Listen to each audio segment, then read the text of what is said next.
ओम साईराम. आजच्या व्हिडिओमध्ये आपण श्री साई सच्चरित्र या पवित्र ग्रंथातील 3ऱ्या अध्यायाचा सारांश पाहणार आहोत. हेमाडपंतांना हा ग्रंथ लिहिण्याची प्रेरणा कशी मिळाली आणि बाबांनी त्यांना अहंकाराबद्दल काय सांगितले हे आपण या 2 मिनिटात जाणून घेऊया. जर तुम्हाला हा व्हिडिओ आवडला तर लाईक करा आणि चॅनलला सबस्क्राईब करा. मित्रांनो, आपण जेव्हा एखादे मोठे कार्य करायला जातो तेव्हा आपल्या मनात मीपणा येतो.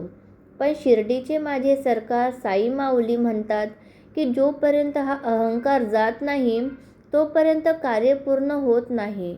ग्रंथाचा 3रा अध्याय, ज्यामध्ये खुद्द बाबांनी ग्रंथ लिहिण्याची परवानगी दिली. अण्णासाहेब दाभोलकर, ज्यांना बाबांनी हेमाडपंत हे नाव दिले, त्यांच्या मनात साईच्या अगाध लीला लिहून ठेवण्याची तीव्र इच्छा झाली. त्यांना वाटले की या लीला भविष्यात भक्तांना मार्ग दाखवतील. जेव्हा श्यामांनी बाबाकडे ही विनंती केली तेव्हा बाबांनी अतिशय प्रेमाने अण्णासाहेबांच्या डोक्यावर हात ठेवला आणि उदी देऊन आशीर्वाद दिला.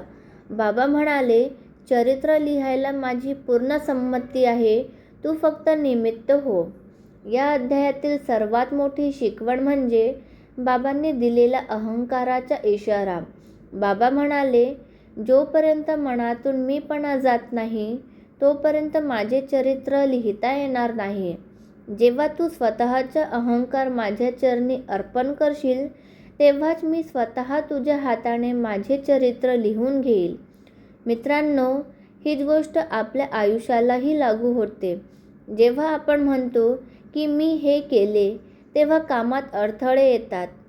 पण जेव्हा आपण म्हणतो की बाबा तुम्हीच करून घ्या तेव्हा अशक्य गोष्टीही सोप्या होतात.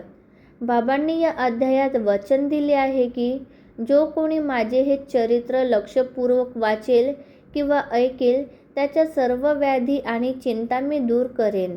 या कथांचे श्रवण केल्याने भक्तांच्या हृदयात भक्तीचा अंकुर फुटेल. 3रा अध्याय आपल्याला पूर्णपणे शरणागती शिकवतो. तर हा होता अध्याय 3चा सारांश. बाबांच्या चरणी एकच प्रार्थना, हे साई, आमचा अहंकार दूर करा आणि तुमची भक्ती आमच्या हृदयात अखंड ठेवा. तुम्हाला व्हिडिओ कसा वाटला कमेंट्समध्ये ओम साईराम नक्की लिहा.